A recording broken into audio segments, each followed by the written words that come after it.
Hi guys, it's April, and this book was so sweet and fluffy that I couldn't put it down, and now I need to talk about it.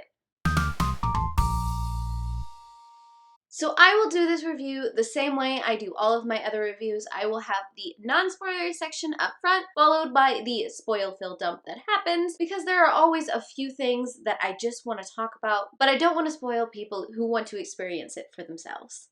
So Come Back, a K-pop novel by Lyn Ashwood and Rachel Rose, is the story of Emery, who is a K-pop idol, who is living the life of a rising K-pop band called Neon. They are experiencing a lot of success, and they have a large fan base, but even with all of that, there are some consequences to his fame. There's also Alana, who's dealing with a tragic loss in her family, who is now in Korea to forget about that loss. But of course, these two cross paths and a lot of adorableness happens. I will say my favorite part of this read, besides the fact that it is so light and fluffy and absolutely wonderful at the time that I needed it to be wonderful, is the fact that this has a very K-drama feel. I am a sucker for K-dramas. The over-exaggeration, the situations that normal people you wouldn't think would actually get into, but just that kind of drama that just pulled me into this romance was just what I was looking for. But because it does follow some of those K-drama formats, there are some points in the story where things just feel very unrealistic. But that is why I love these kind of things. They are my little Korean soap operas that just hit me in the right spot, and I love it. I love it so much. But even with this book being so light and fluffy and seeing this K-pop culture, it does dive into some darker topics.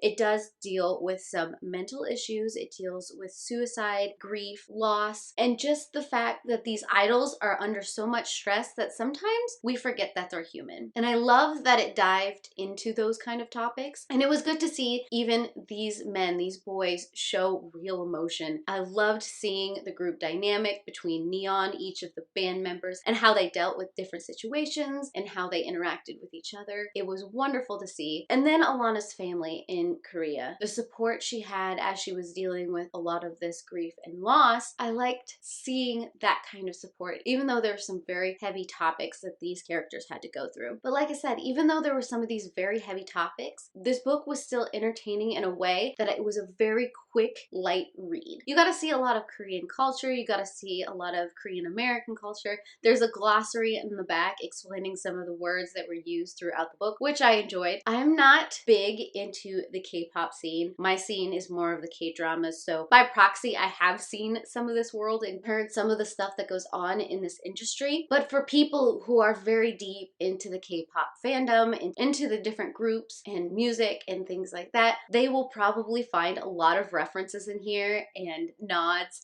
to current K-pop scene that they will probably really enjoy. So if you like K-pop, if you need a light, fluffy, romantic read, I highly recommend this book. It was just too cute. There were points where I was just gushing, and then there was points that it was screaming at what was going on. It had all of the emotions for me, so I really enjoyed this book. So this is the point in which I'm gonna start talking about a few things that will contain spoilers. There's not a lot of them, I'll be honest, because I got a lot of my thoughts out without spoiling things, but if you don't want spoilers and you want to experience this read all on your own, I highly recommend you go and read it and come back and talk to me, because I need more people to read this book so I can talk to them. Now, I did realize that at the beginning this book was probably going to follow a lot of the K-drama tropes. I like those tropes, which is why I'm very much into binging all of the K-dramas I can find. And it's safe to say that this book did. You had a scene where he was swooping in and carrying her. You had a scene where they were in a car accident, and there was the hospital scene. There were those cute moments where they were just around town, watching a movie, going to the beach, and of course the quintessential drunk scene. I loved all of it, but it was also very standard for a lot of things that were going on. I know some people don't like that kind of thing and they want things to stand off on their own, but this gave me all of the feels because of those things. And I think because this is a K-pop band and each member is supposed to fit a certain character type, you you got a little tropey that way too. I mean, you had the leader who was very solid and quiet and very much into hard work and that kind of thing. You, of course, had the youngest who was just cute and adorable and all over the place. And then you had the full range of the different character types that they always seem to cast when they're trying to bring together a K-pop group. And I can't speak to the actual validity of the family dynamic within this book and things of that nature, but they were very much what I am used to seeing in a lot of movies and dramas, and what I hear some people talking about. There's a lot of pressure to do and be and follow the path that parents want you to follow, and that was very much the center focus for a few of the characters in this one, and so that was interesting to see. But I have to say, my favorite part of this whole book was just all of the food. I am in love with Korean food. It is one of my favorites to make, and just to see all of it popping up here and there, I just got really excited. There were a few points where the band members were talking about being on diets because of what they were doing and how they had to look and all that stuff that felt really, really uncomfortable. And I know that is another issue within the K-pop industry. They just lightly touched on that one. It was more towards the mental health and suicide, grief, and that kind of realm is mainly where this book stayed. It would be interesting to see if they did tackle another book like this, maybe more of that kind of the dietary culture.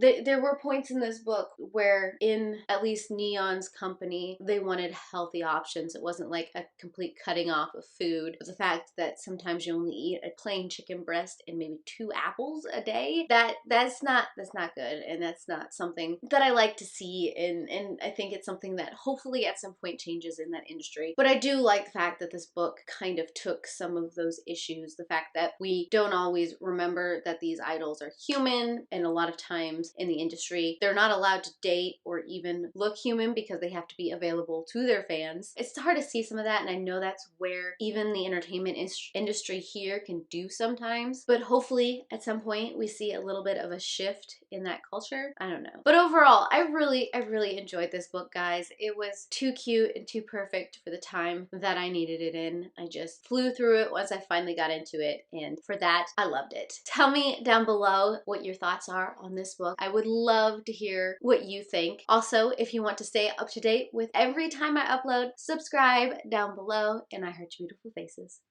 Bye.